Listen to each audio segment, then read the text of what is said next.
Hello दोस्तों, नमस्कार। स्वागत है आप सभी का हमारे यूट्यूब चैनल में। दोस्तों, पिछले वीडियो में हमने पुष्प के नर जननांग के विषय में डिस्कस किया था। आज के वीडियो में मैं पुष्प के मादा जननांग के विषय में विस्तृत चर्चा करूंगा और उम्मीद करता हूं कि आपको ये वीडियो जरूर पसंद आएगा। यदि वीडियो पसंद आए तो लाइक करिए और हमारे चैनल को जरूर सब्सक्राइब करिए। चलिए शुरू करते हैं। आज के टॉपिक में हमने रखा है जयांग या गाइनोसियम। ठीक, जयांग या गाइनोसियम। एक मिनट, थोड़ा माइक को हम एडजस्ट कर लें।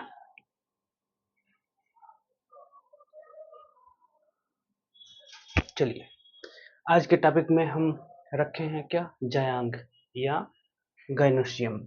ये पुष्प का मादा जननांग होता है, मादा पार्ट होता है, या ये पुष्प का फीमेल रिप्रोडक्टिव ऑर्गन है या मादा जननांग है। इसको क्या कहते हैं, जयांग या गाइनोसियम। इंग्लिश में क्या कहेंगे, गाइनोसियम, या पिस्टिल भी इसको कहा जाता है। यह पुष्प का मादा भाग होता है। पुष्प का सबसे मेन पार्ट भी यही होता है और पुष्प का सबसे आंतरिक भाग होता है। सबसे आंतरिक भाग, ये सबसे इंटरनल वर्ल होता है। जैसे पुष्प में 4 चक्र पाए जाते हैं। पहला जो चक्र होता है कैलिक्स का होता है, कैलिक्स। दूसरा होता है कोरोला, तीसरा होता है एंड्रोसियम, और सबसे भीतरी या सबसे अंतिम चक्र जो होता है वो गाइनोसियम का होता है। ये पुष्प का मादा भाग है और ये पुष्प का नर भाग होता है।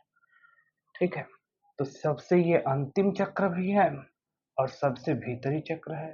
पुष्प का ये मादा भाग भी कहलाता है। ठीक है, अब गाइनोसियम को पिस्टिल भी कहा जाता है। गाइनोसियम को पिस्टिल भी कहा जाता है। यहाँ हमने लिख रखा है पिस्टिल। ठीक, अब गाइनोसियम का निर्माण होता कैसे है। तो गाइनोसियम बहुत सारे अंडक, कई सारे अंडक या कार्पेल जब मिलते हैं, तो निर्माण होता है गाइनोसियम या जयांग का। ठीक, जैसे यदि कोई गाइनोसियम है, ये ऐसे,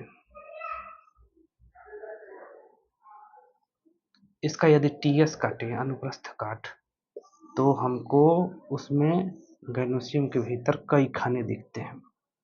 मान लेते हैं 4 खाने दिख रहे हैं। ये 4 खाने जो दिख रहे हैं इन्हीं को कहते हैं कार्पेल या अंडक। तो वास्तव में गाइनोसियम ऊपर से देखने में तो एक लगता है, लेकिन अंदर से ये कई सारे अंडकों के मिलने से या कार्पेल के मिलने से बना होता है। इस तरह से गाइनोसियम या जयांग की इकाई को हम क्या कहते हैं, कार्पेल या अंडक। ठीक,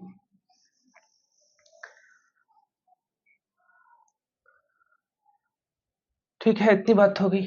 अब जो पिस्टिल होता है या गाइनोसियम होता है वो 3 भागों में बटा होता है, ओवरी, स्टाइल और स्टिग्मा।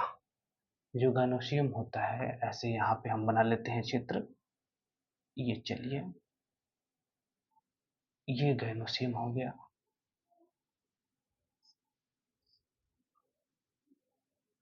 तो गाइनोसियम का ये वाला जो भाग है, फूला हुआ भाग, इसको बोलते हैं ओवरी, या अंडाशय। और सबसे ऊपर वाले भाग को कहते हैं, क्या कहते हैं, स्टिग्मा,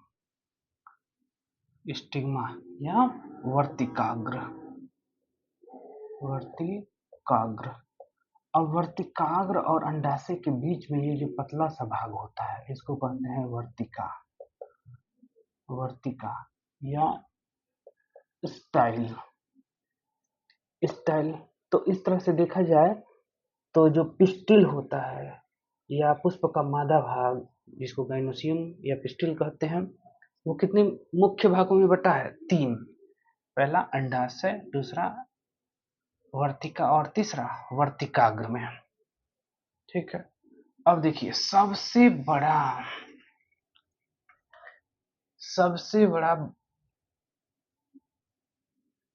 स्टाइल सबसे बड़ा स्टाइल पाया जाता है मक्का में।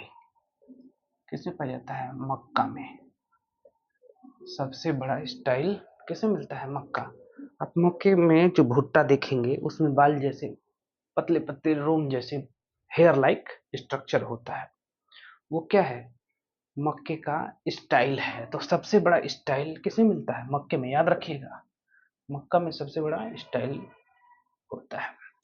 अब देखिए एक नाम सुने होंगे आप, ये केसर का नाम सुने होंगे। केसर, तो केसर जिस फ्लावर से प्राप्त किया जाता है उसमें जो चीज केसर कहलाता है और जिसका उपयोग तरह तरह के मसालों में और तरह तरह के भोज्य पदार्थों में भी किया जाता है, वो होता क्या है? तो स्टाइल और स्टिग्मा होता है। Style, stigma. ये फ्लावर में जो फीमेल पार्ट होता है उसका स्टाइल और स्टिग्मा ही केसर के रूप में प्रयुक्त किया जाता है। ठीक है, तो मक्के में सबसे बड़ा स्टाइल पाया जाता है। केसर का स्टाइल और स्टिग्मा यूज किया जाता है, जिसको केसर कहते हैं। ठीक है, केसर का जो फ्लावर होता है उसमें जो उसका फीमेल पार्ट होता है उसका स्टाइल और स्टिग्मा तोड़ लिया जाता है, वही क्या कहलाता है? केसर। ठीक, उसको सुखा करके उसका यूज केसर के रूप में किया जाता है, जो बहुत महंगा, बहुत कॉस्टली भी बिकता है। ठीक, अब स्टिग्मा ही वो संरचना है, यहाँ हमने बनाया था स्टिग्मा। ये स्टिग्मा ही वो संरचना है जहाँ पे परागकण पॉलिनेशन या परागण होने के बाद यहाँ पे आते हैं। यहाँ पे आते हैं, स्टिग्मा पे गिरते हैं और यहीं पे जर्मिनेट करके अंकुरित होकर के, ये मान लेते हैं बीजांड है, बीजांड है, तो बीजांड में ऐसे पॉलन ट्यूब जाकर के इंटर करता है और फर्टिलाइजेशन की क्रिया करेगा। स्टिग्मा पर परागकण परागण की क्रिया द्वारा पहुंचते हैं, वहीं पे अंकुरित होते हैं। अंकुरित होने के बाद उसमें से एक पतली सी नलीनुमा संरचना निकलती है जिसमें दो नर युग्मक होते हैं। कितने नर युग्मक होते हैं? दो। और दोनों जाकर के इस बीजांड में फर्टिलाइजेशन की क्रिया करते हैं। वो जब फर्टिलाइजेशन पढ़ाएंगे तब उसको विस्तृत बताएंगे। ठीक, ये बात हो गई। अब स्टिग्मा सिंपल भी हो सकता है या ब्रांच्ड भी हो सकता है या लोब्ड भी हो सकता है। सिंपल हो सकता है या कई भागों में ऐसे ऐसे बटा भी हो सकता है। ठीक है, आप देखेंगे ये गुड़हल के फूल में, तो वो इसमें स्टिग्मा कितने भागों में बटा होता है? 5 भागों में बट जाता है। कितने भागों में? 5। आप देखिएगा, ये ऐसे 2, 3, 4, एक 5 भागों में बट करके ऐसे ट्यूब लाइक स्ट्रक्चर होता है और इसके आगे ये 5 भाग में स्टिग्मा बटा होता है। तो स्टिग्मा यदि बटा नहीं होगा तब उसको सिंपल कहेंगे, सिंपल कहेंगे। ठीक, और यदि बटा होगा तब उसको ब्रांच्ड या लोब्ड कहेंगे। ये बात हो गई। अब अंडाशय, अंडाशय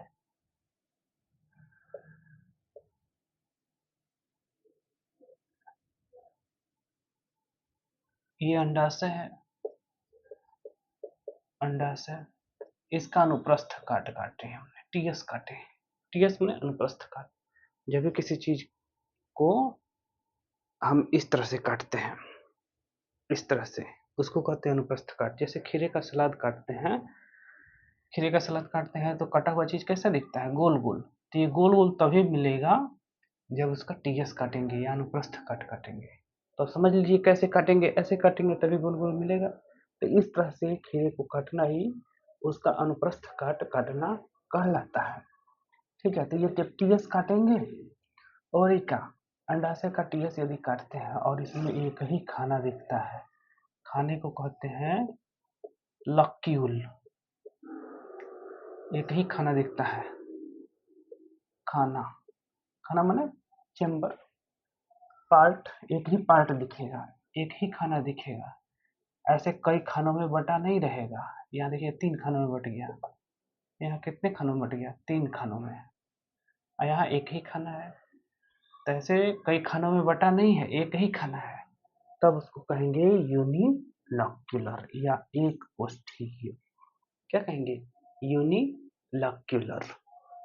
ठीक, और ये खाने बने क्यों हैं, तो खाने बन गए इसलिए क्योंकि ये, इसको कहते हैं सेप्टा या पट। पट का इसमें कई सेप्टा या कई पट का निर्माण हो गया, जिसकी वजह से ये अंडाशय या ओवरी कई खानों में बट गया।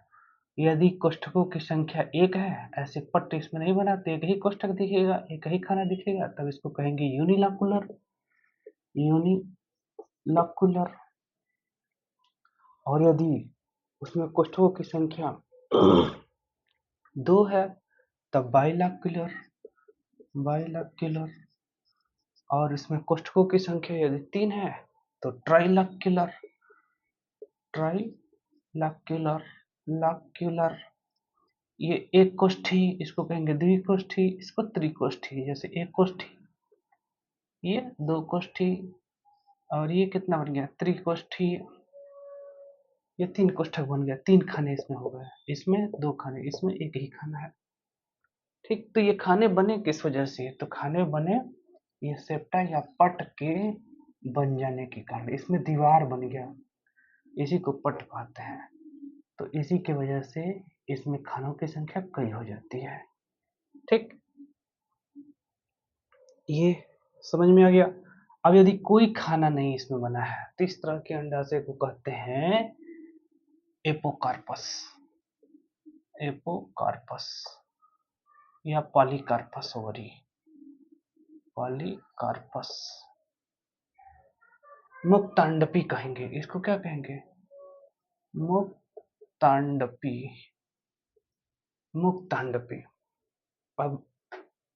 अब दूसरी बात एक और जान ले, यदि अंडाशय के भीतर सेप्टा बना है या पट का निर्माण हुआ है, ऐसे पट का निर्माण,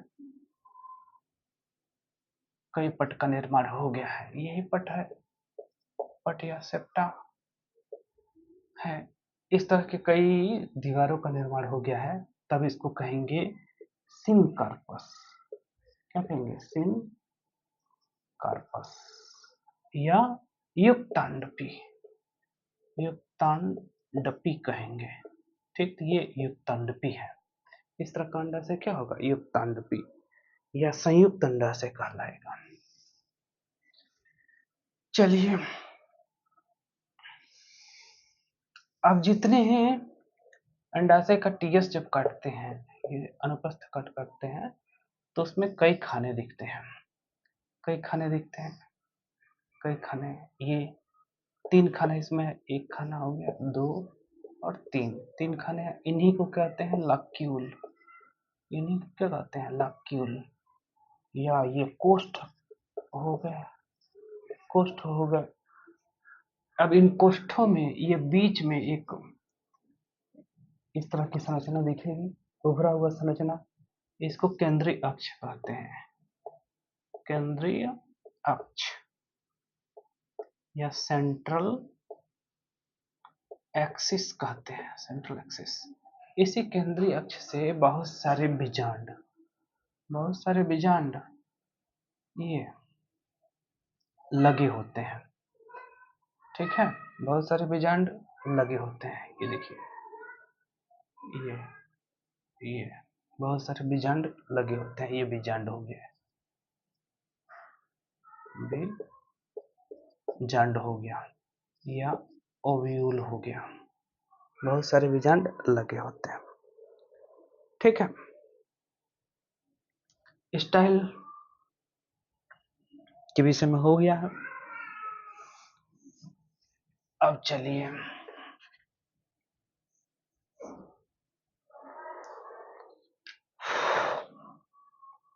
तो हमने ओवरी बता दिया, अंडाशय बता दिया कि अंडाशय संयुक्त भी हो सकता है और मुक्त भी हो सकता है। संयुक्त कब होगा? जब उसका टीएस काटेंगे और उसमें कोई दीवार ऐसे दिखेगा नहीं, तब इसको मुक्त प्रकार का या सिनकार्प, ये एपोकार्पस या पॉलीकार्पस, एपोकार्पस या पॉलीकार्पस,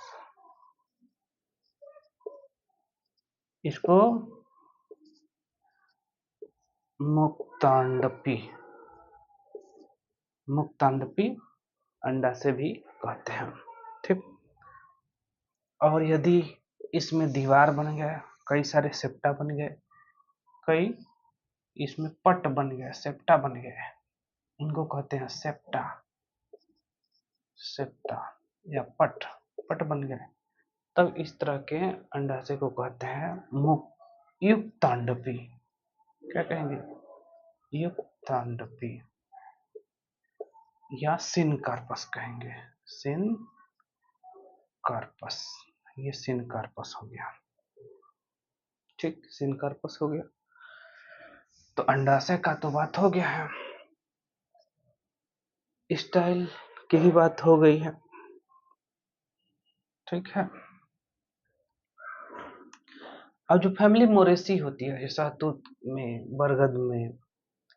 बरगद का परिवार, गूलर का परिवार, गूलर जो प्लांट है, शहतूत का जो पौधा है, बरगद का जो पौधा है, ये सब एक परिवार में रखे गए हैं, फैमिली मोरेसी। इनमें जो स्टाइल होता है वो अंडाशय के, ये अंडाशय के लेटरल साइड में निकला होता है ना, ये अंडाशय हो गया, अंडाशय के लेटरल साइड में ऐसे निकला होता है, किनारे से, पार्श्व से ये स्टाइल निकला होगा। ठीक, पार्श्व से स्टाइल निकला होता है। ये किसमें होता है? फैमिली मोरेसी या शहतूत के परिवार में। लेविएटी में ये जो अंडप है या कार्पेल्स हैं, ये मान लीजिए अंडप हो गए, एक अंडप यहाँ पे हो गया, यहाँ से बेस से, इसके आधार से ही ये निकला होता है आपका स्टाइल। ठीक, तो इस तरह के स्टाइल को जो एकदम आधार से निकलता है कहते हैं गाइनोबेसिक, गाइनोबेसिक, गाइनोबेसिक स्टाइल है। और ये मिलता है फैमिली लेविएटी में, लेविएटी, ये तुलसी का परिवार है। तुलसी पौधा जो होता है उसको जिस परिवार में रखा गया है वही परिवार है ये, और उसका नाम है लेविएटी। क्या नाम रखा? लेविएटी। ठीक। अब जो कार्पेल होता है, इसको कार्पेल कहते हैं। एक मिनट, कार्पेल अंडप या अंडप कहते हैं, अंडप, अंडप गाइनोसियम कई सारे अंडपों से बना होता है। ये गाइनोसियम का टीएस हम काटेंगे तो इसमें कई सारे अंडप दिखते हैं, है ना, 1 2 3 4 अंडप दिख रहा है, इन्हीं को कार्पेल या अंडप कहते हैं। ठीक। अब यदि किसी गाइनोसियम में या स्त्रीकेसर में एक अंडप हो तब उसको कहते हैं एक अंडप हो। जैसे यहाँ पे देखिए एक अंडप है, यहाँ पे 2 अंडप है, यहाँ पे 3 अंडप है, यहाँ पे 4 अंडप है, यहाँ पे 1 2 3 4, एक और मान लीजिए 5 अंडप है। तो एक अंडप होगा तो उसको कहेंगे, क्या कहेंगे? मोनो कार्पेलरी कहेंगे या एकांडपी कहेंगे, एकांडपी। ठीक। यदि अंडकों की संख्या 2 होगी तब कहेंगे बाई कार्पेलरी, बाई कार्पेलरी, या द्विअंडपी कहेंगे, द्विअंडपी कहेंगे। यदि अंडकों की संख्या 3 होगी तो त्रिअंडपी, 4 होगी तो चतुर्थंडपी कहेंगे, चतुर्थ अंडपी या टेट्रा कार्पेलरी। ठीक है, यहां लिख देते हैं।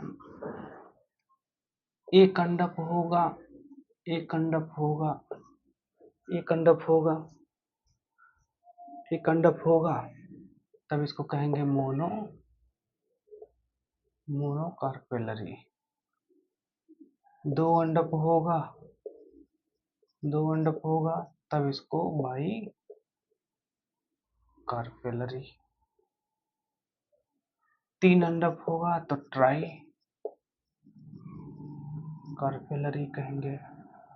चार अंडक होगा तो टेट्रा कार्पेलरी कहेंगे। पांच होगा तो पेंटा कार्पेलरी, पेंटा कार्पेलरी कहेंगे। अब पांच से जब ज्यादा होगा, मोर देन 5 होगा, 5 से ज्यादा होगा, तब उसको कहेंगे पॉलीकार्पेलरी, पॉलीकार्पेलरी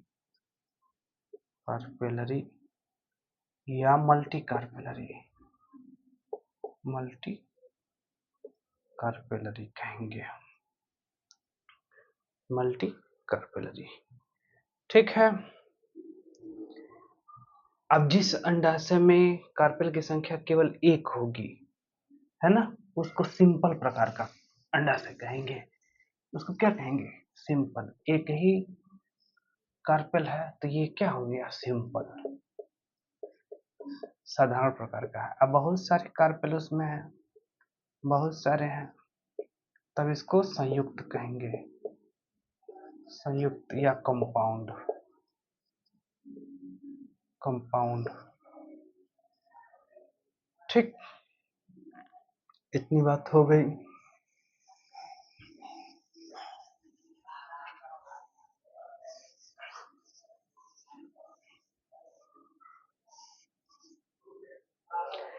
अब देखिए, इसी में ये पहले बता चुके हैं, स्थिरकेसरों का संलाग या कोहेशन ऑफ द कार्पेल्स। तो इसमें यदि यदि अंडाशय के भीतर, ठीक है, हमने काटा, और इसमें हम ये देख रहे हैं कि अंडाशय के भीतर कोई भी पट्ट नहीं बना है, कोई भी सेप्टा नहीं बना है, इसको कहते हैं सेप्टा या पट्ट, पट्ट या सेप्टा कहते हैं। ये नहीं बना हुआ है, ऐसे है, तो इस तरह के अंडाशय को कहेंगे मुक्तांडपी।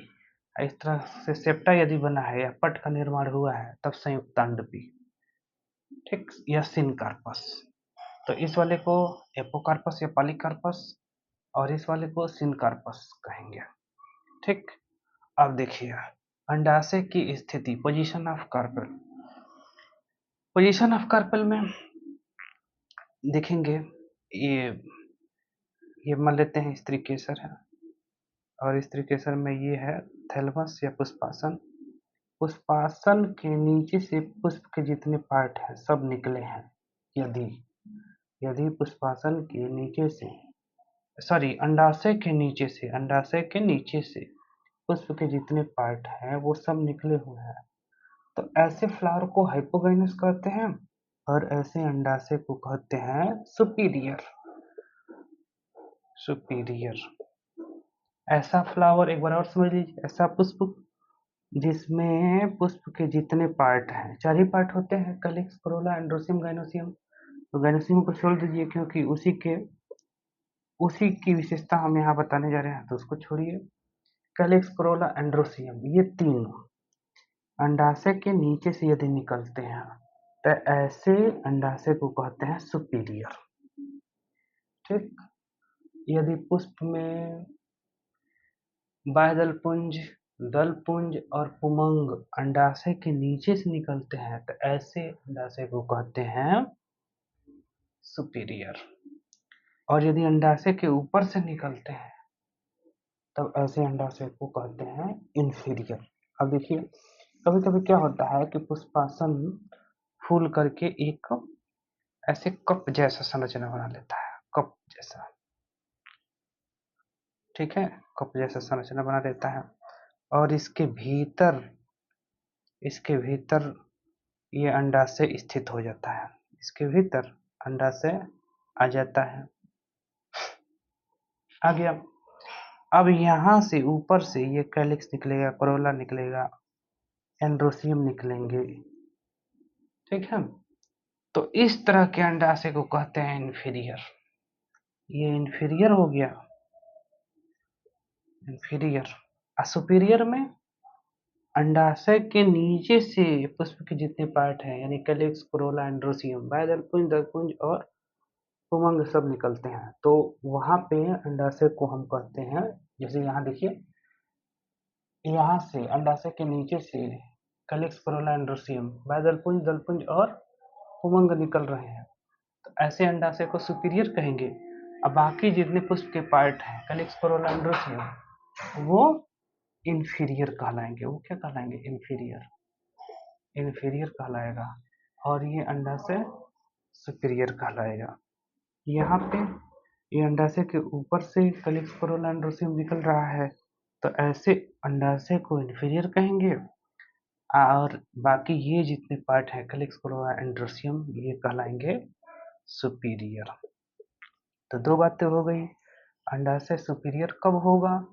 तो सुपीरियर तब कहलाएगा जब पुष्प के जितने भाग हैं वो अंडाशय के नीचे से निकले, तब ऐसे अंडाशय को सुपीरियर कहते हैं, कह देंगे। इंफीरियर कब कहलाएगा? जब अंडाशय के ऊपर से पुष्प के जितने भाग हैं, यानी कैलिक्स, कोरोला, एंड्रोसियम, बाह्यदलपुंज, दलपुंज और पुंज निकले, तब ऐसे अंडाशय को कहते हैं इंफीरियर। ठीक। कोष्ठकों की संख्या तो हम बता ही दिए हैं। कोष्ठकों की संख्या ऐसे टीएस हमने अंडाशय का काटा, उसमें यदि एक ही कोष्ठक है तभी इस कोष्ठक या इसको लॉक्यूल कहते हैं। लॉक्यूल, एक ही कोष्ठक है तो यूनिलॉक्यूलर, दो है तो बाइलॉक्यूलर, तीन है तो ट्राइलॉक्यूलर, चार है तो टेट्रालॉक्यूलर, पांच खाना है तो पेंटालॉक्यूलर, और पांच से अधिक अधिक खाने इसमें दिख रहा है, ठीक है, तब उसको कहेंगे मल्टीलॉक्यूलर या पॉलीलॉक्यूलर। ठीक। अब देखिए, यहाँ पे एक उभरा हुआ संरचना आपको दिखेगा, उभरा हुआ संरचना, इसको कहते हैं केंद्रीय अक्ष या सेंट्रल एक्सिस। इसी से बहुत सारे बीजांड लगे होते हैं, बहुत सारे बीजांड इसी से लगे होते हैं। तो बीजांडों का केंद्रीय अक्ष से लगने के क्रम को ही हम कहते हैं बीजांडासन। ये बीजांडन्यास कहते हैं, प्रेजेंटेशन कहते हैं, ठीक है। Arrangement of the ovule on the placenta in the ovary is called as what? Presentation. ठीक। तो बीजांडों का केंद्रीय अक्ष पर लगना ही क्या कहलाता है? बीजांडन्यास या प्लेसेंटेशन। ठीक। अब प्रेजेंटेशन कई प्रकार का होता है, प्रेजेंटेशन कई प्रकार का होता है, उसको हम देखेंगे। बीजांडन्यास या प्रेजेंटेशन, प्रेजेंटेशन, प्रेजेंटेशन या बीजांडन्यास,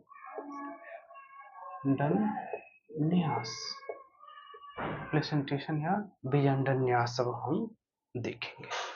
ठीक। अब देखिए, पहला बीजांडन्यास में है सीमांत,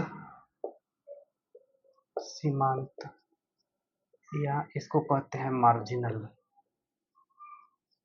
मार्जिनल।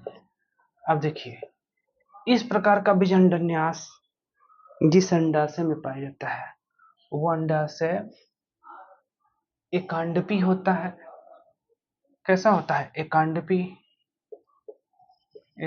एकांडपी होता है या मोनोकॉर्पेलरी होता है, मोनोकॉर्पेलरी होता है। यानी उसका जब टीएस काटेंगे, अंडाशय का टीएस जब काटेंगे तो उसमें कितने खाने दिखेंगे? एक ही, तब कहेंगे एकांडपी। ठीक। एक ही खाना होता है, एक ही खाना होता है, दिखता है एक ही, इसमें खाने भी होते हैं, तो लाक्यूल भी, लक्यूल भी एक है और कार्पेल भी एक है। ठीक, कार्पेल भी एक है, लक्यूल भी एक है। ठीक, अंडक भी एक है, आकोष्ठ भी एक है।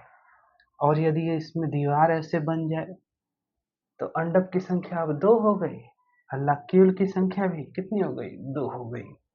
लेकिन यहाँ दीवार तो बना नहीं है, तब अंडक की संख्या भी एक रहेगी और कोष्ठ की संख्या भी एक ही होगी। तो मार्जिनल प्रकार का जो प्रेजेंटेशन होता है या विजांडन्यास, वो एकांडपी प्रकार के अंडाशय में पाया जाता है। और जब एकांडपी होगा तो ये कैसा होगा, एक कोष्ठीय होगा, एक कोष्ठीय होगा या यूनिलॉकुलर होगा। तो अब क्या कहेंगे कि सीमांत प्रकार का या मार्जिनल प्रकार का प्रेजेंटेशन मोनोकार्पिलरी और यूनिलॉकुलर ओवरी में देखने को मिलता है।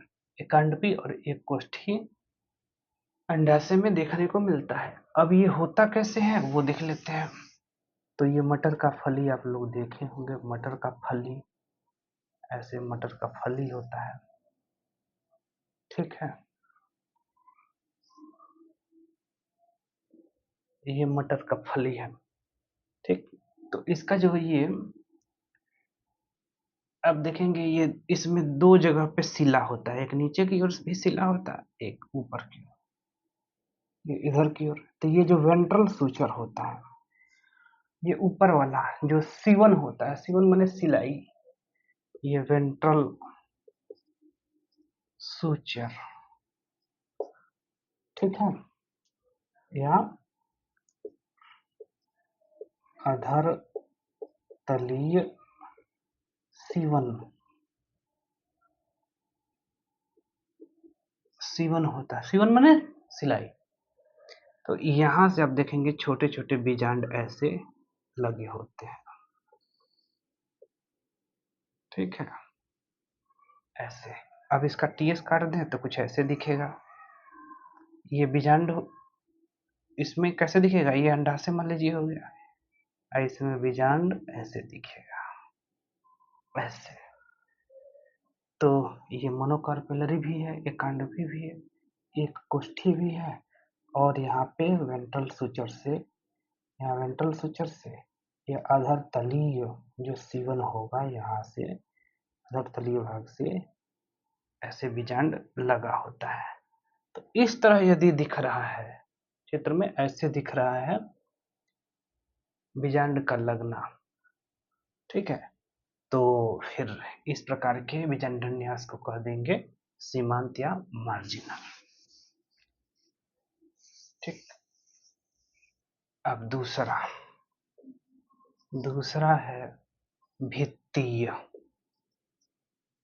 दूसरा क्या है, भित्तीय या पेराइटल। पेराइटल, अब देखिए पेराइटल प्रकार का प्रेजेंटेशन या विजांडन्यास आप फैमिली क्रूसीफेरी या सरसों का जो परिवार होता है, क्रूसीफेरी या सरसों का जो परिवार है उसमें देखने को मिलता है। फैमिली क्रूसीफेरी या सरसों का परिवार में देखने को मिलता है। अब देखिए यहाँ पे होता क्या है कि ये कोई अंडाशय है, अंडाशय में कई छोटे छोटे अंडक हैं। ये मान लेते हैं इसमें कितने अंडक हैं, 1 2 3 4 अंडक है। अब यहाँ पे 2 अंडक, एक अंडक ये है, एक अंडक ये है, दोनों यहाँ पे मिल रहे हैं। तो यहीं से ऐसे बीजांड लगा हुआ दिखेगा आपको, है ना। यानी 2 अंडकों के तट जहां मिलते हैं वहीं से ओव्यूल विकसित यदि हो रहा है तो इस तरह के प्रेजेंटेशन को या बीजांडन्यास को भित्ति या पेराइटल कहते हैं। और ये सरसों वगैरह में आपको देखने को मिलेगा, जो कि फैमिली क्रूसीफेरी का एक सदस्य है। ठीक है, कुकुरबिटेसी में भी होता है, कोहड़ा में कुकुरबिटेसी, कुकुरबिटेसी परिवार का क्या है, कुम्हड़ा, कुम्हड़ा होता है ये। उसमें भी पेराइटल प्रेजेंटेशन देखने को मिलता है। अब एक्जाइल, अक्षीय या एक्जाइल। एक्जाइल में आप देखेंगे ये ओवरी का टीएस हमने काट रखा है। अब इसमें ये कई सेप्टा या कई पट बन जाने के कारण कई लक्यूल हो गए, या कई लक्यूल भी हो गए और कई अंडप भी हो गए। ये देखिए, ये सेंट्रल एक्सिस है या केंद्रीय अक्ष, इसको मान लेते हैं ये केंद्रीय अक्ष है। अब इस केंद्रीय अक्ष से ऐसे बीजांड लगे हैं, केंद्रीय अक्ष से बीजांड लगे हैं। तो इस तरह से यदि बीजांड लगा है सेंट्रल एक्सिस से, ठीक है, उसमें ऐसे पट भी बने हैं और सेंट्रल एक्सिस से या केंद्रीय अक्ष से बीजांड लगे हैं, ठीक। तो इस तरह के प्रेजेंटेशन को हम कह देंगे एक्जाइल। इस तरह के प्रेजेंटेशन को एक्जाइल कह देंगे या अक्षीय कह देंगे, ठीक। अब चौथा मुक्त स्तंभी या फ्री सेंट्रल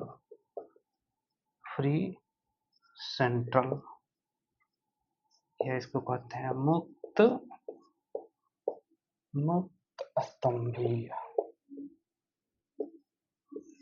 नाम से ही क्लियर है, ऐसे बीजांड होगा, ऐसे बीजांड, और ये मान लीजिए केंद्रीय अक्ष है। अब इसमें किसी भी प्रकार का सेप्टा नहीं बना है, किसी भी प्रकार का पट नहीं बना है, डायरेक्ट ऐसे बीजांड इसमें लगे हुए दिख जाएंगे, है ना। तो ये इसका जो केंद्रीय अक्ष भाग है फ्री है, स्वतंत्र है, ये किसी भी दीवार से जुड़ा हुआ नहीं है, इसलिए इसको कह देते हैं मुक्त स्तंभीय या फ्री सेंट्रल, ठीक है। तो इस तरह से यदि विजनन्यास दिख जाए जिसमें केंद्रीय अक्ष किसी सेप्टा से जुड़ा न हो और ये केंद्रीय अक्ष से डायरेक्ट बीजांड ऐसे जुड़े हों, तो इस तरह के विजनन्यास को हम कह देते हैं मुक्त स्तंभी या फ्री सेंट्रल। ये फ्री सेंट्रल है। अब बेसल, पांचवा बेसल प्रकार का, बेसल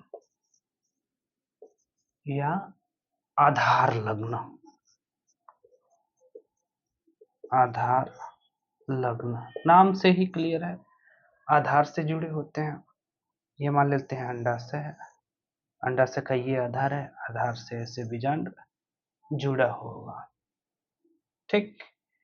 अब ये एक कोष्ठी है, ये अंडाशय कैसा होता है, एक कोष्ठी होता है, एक कोष्ठी होगा तो यूनिलैकुलर कहेंगे, यूनिलैकुलर कहेंगे, और इसको मोनोकार्पेलरी भी कहेंगे, एक अंडपी भी कहेंगे, मोनोकार्पेलरी भी कहेंगे, ठीक है। और यहाँ पे आधार से बीजांड जुड़ा है, तब इस तरह के प्रेजेंटेशन को कहते हैं आधार लग्न या बेसल।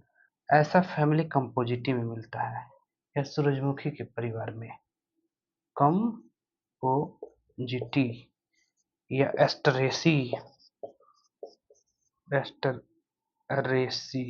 एस्टरेसी या कंपोजिटी, जो प्लांट्स का फैमिली है या पौधों का जो परिवार है, इसमें गेंदा हो गया, सूरजमुखी हो गया, इरेक्टस गेंदा को कहते हैं, हेलियंथस एनुअस सूरजमुखी, या अग्रेटम कनिजॉइडिस एक होता है, उसको सबको रखा गया है इसी परिवार में।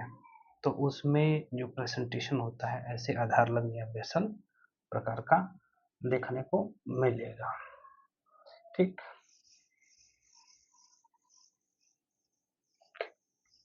अब छठवां है सुपरफिशियल।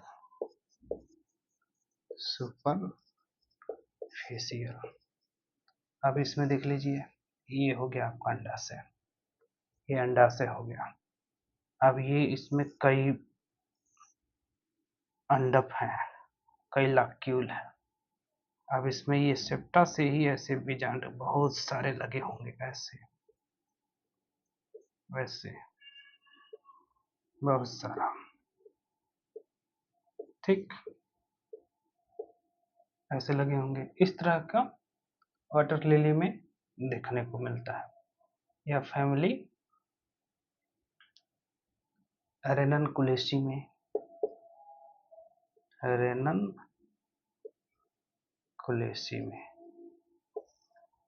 देखने को मिलता है। ठीक, तो ये प्रेजेंटेशन या विजनन्यास के विषय में संपूर्ण जानकारी रही दोस्तों। फिर हम एक नए वीडियो के साथ आप सभी के सामने उपस्थित होंगे। तब तक के लिए